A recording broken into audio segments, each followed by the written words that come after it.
Good morning, everyone. Well, it's morning here.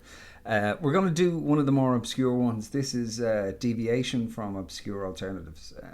This was Mick's first fretless bass album. Previous one he had used a fretted bass. And as a result, the playing isn't as out there as some of the later recordings, and in fact a little bit more accessible to mortals like us, who weren't just supernatural like Mick Karn was. So what I'm going to do, as always, I'm going to play along and I'll explain what I'm doing.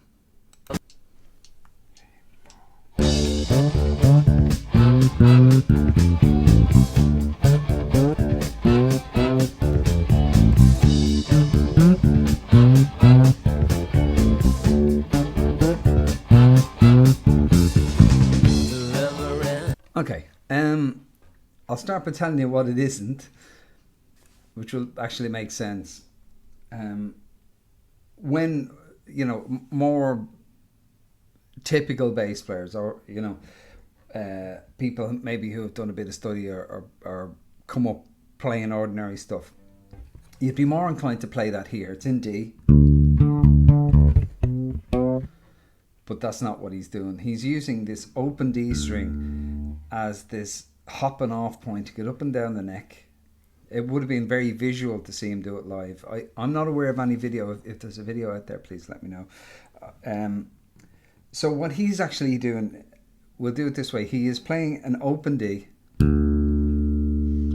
to an octave, but he's sliding up to that octave. So say you could go from the 10th fret to the 12th on the D. Open D.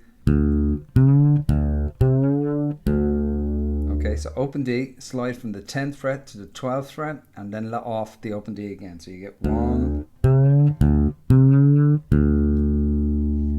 Now your next move, you're going to slide from the 9th fret to the 10th fret for 2, okay? Right, so from the top again.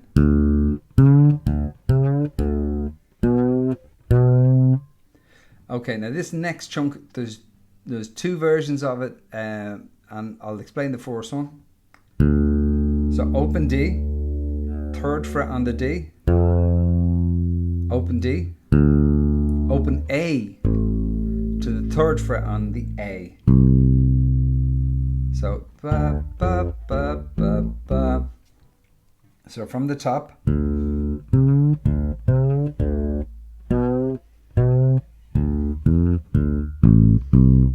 Now, several times during this, he does that second phrase slightly differently. It's the same notes. The only thing is the tail end of it is quicker. So he does it coming into every chorus, and sometimes there's a drum fill, and other times it just appears he does it when he feels like it. So it's the second verse. So the first version is. The second version is. So instead of bam, it's. So from the top.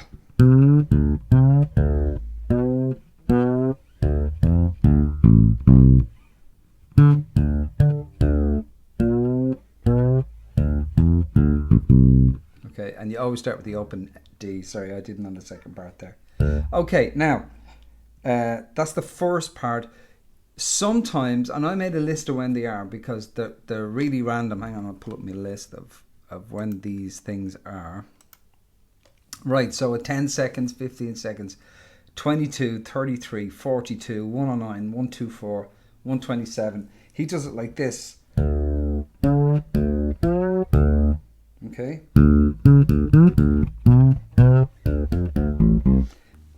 Now, I did think it was this, but it's not. On the live version, well, I don't think it is. Like, produce a video, someone will produce a video and go, look here, and this whole video will be wrong. But you can actually hear on the live version where he's coming off this D string. So we're going to do it this way. If you want to do it there, you can. But this is what I think he's doing. So again, open D, 12th. So from the 10th to the 12th. And this time we're going to the 16th fret and open D again. to the 10th, so from 9 to 10.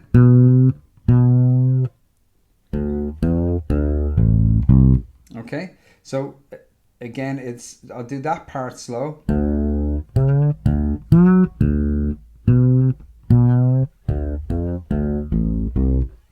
Okay, the only part left then is the chorus. Coming into the chorus, there's a short one of these, and there's a gap. Deviation. So 7th fret on the E string, which gives you a D. You can do it here if you like. I prefer here because the note is thicker, and because my hands are smaller, it's less of a stretch for me than doing that. You know. And now I've tried the short scale basses and they don't really work for me. So I'm gonna do, because we've no evidence that he played it anywhere else, I'm gonna play it here. So deviation is B. Deviation, it's on the off beat. Twice on the B. To a D, which is the 5th fret on the A string, and only once. So instead of going deviation, step on your fingers, which is what most people would have done, he only plays it once on the D. So it's deviation, step on your fingers, deviation, step on your toes, right?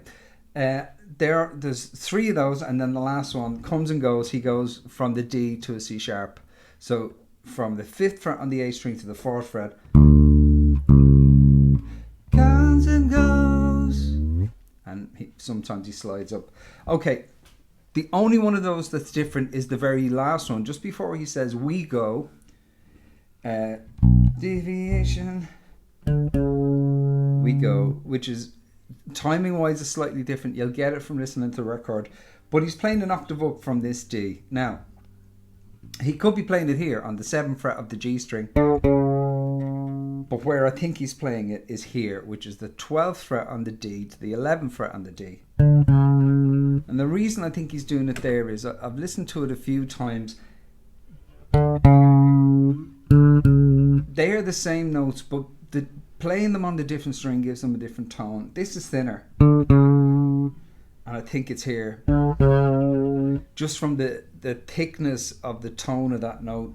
It sounds more like this than that to me. So again, look, play it where you want to play it. It's a fairly obscure track anyway, so it's not like millions of people are going to be playing it. And so I don't think it matters too much. So there's the whole thing. That's Deviation. If it's your first Mick Karn bassline, enjoy. It's lots of fun, and thanks for watching this far. If you have, keep Karn and fret less.